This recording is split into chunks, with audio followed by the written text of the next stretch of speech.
Merhaba değerli izleyenlerim. Bu videomda size otomatik araçlarda lastik tamiri ile ilgili bazı bilgiler vereceğim. Eğer yolda kalırsanız lastikleri nasıl tamir edeceksiniz? Krikolar nerede? Ve krikoyu koyacağınız yerler neresi? Onları söyleyeceğim. Lastik hava basınçları şoför mahallinde kapı içinde görüyorsunuz. Buradan bakıp havasını bu şekilde şişireceğiz.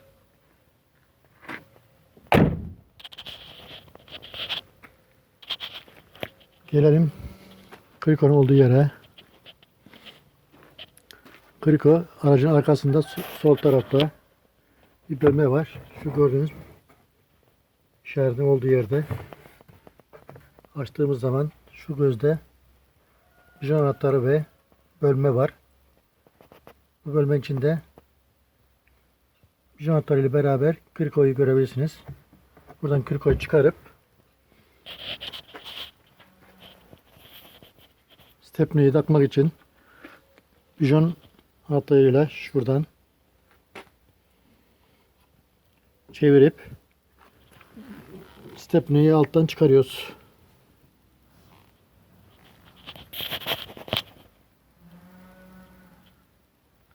Stepneyi burada görebilirsiniz.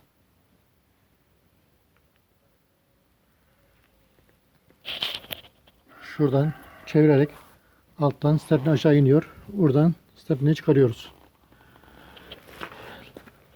Değerli izleyenlerim,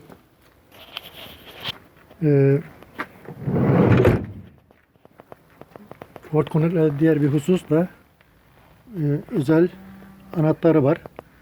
Bu anahtar olmadan kesinlikle tekerleği sökemezsiniz. Bunun için özel anahtarı olması gerekir. Eğer bu anahtar yoksa sanayiye gidip bu civatayı buradan söktürmeniz lazım.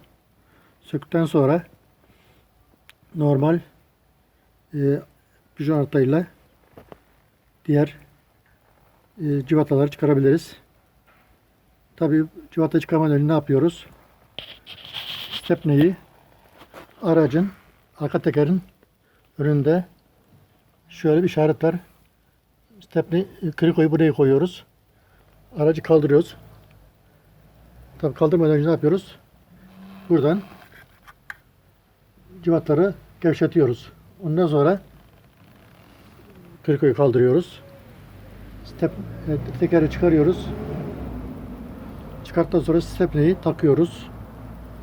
Sonra oturtup yerine stepneyi takıyoruz.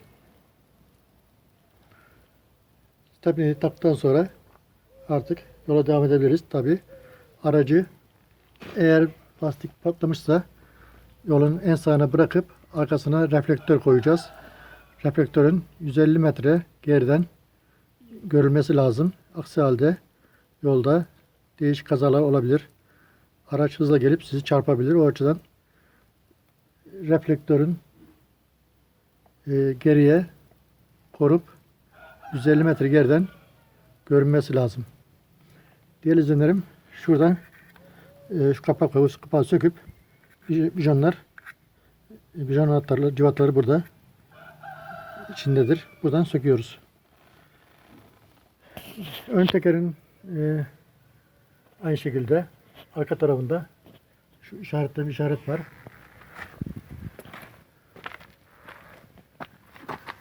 Gösteriyoruz. Şurada ok işareti var. Bu ok işaretin olduğu yere krikoyu koyuyoruz.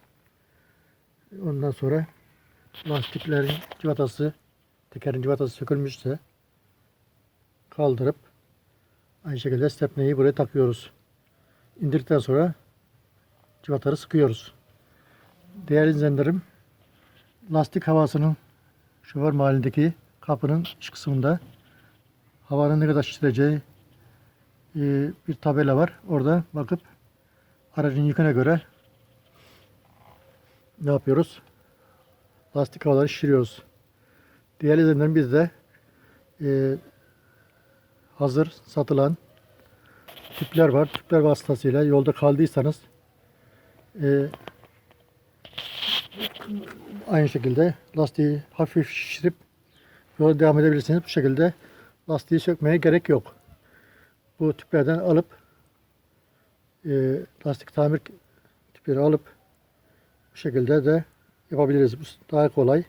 Bilhassa bayanlar için bunu öneriyoruz. Eğer sökme niyetiniz varsa aynı şekilde demin söylediğim şekilde şu kapağı çıkarıyoruz. Çıkarttıktan sonra özel anahtar varsa önce özel buji civatayı çıkarıyoruz. Söktükten sonra çıkarttıktan sonra normal civatları söküyoruz. Eğer demin söylediğim şekilde tekrar söylüyorum.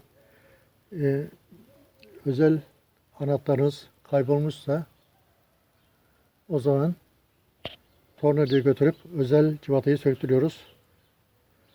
O şekilde yolda kaldığımız zaman normal vijon anahtarıyla söküm yapabiliriz. Aksi halde yapamayız.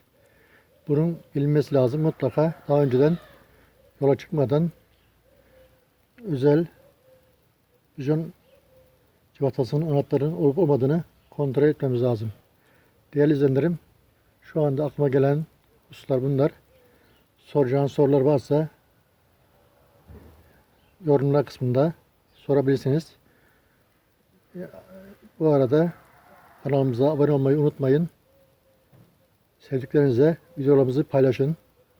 Kanalımıza abone olursanız size videolarımız anında ulaşacaktır. Ve teknolojiden geri kalmayacaksınız. Videomu izlediğiniz için teşekkür ederim. İyi günler.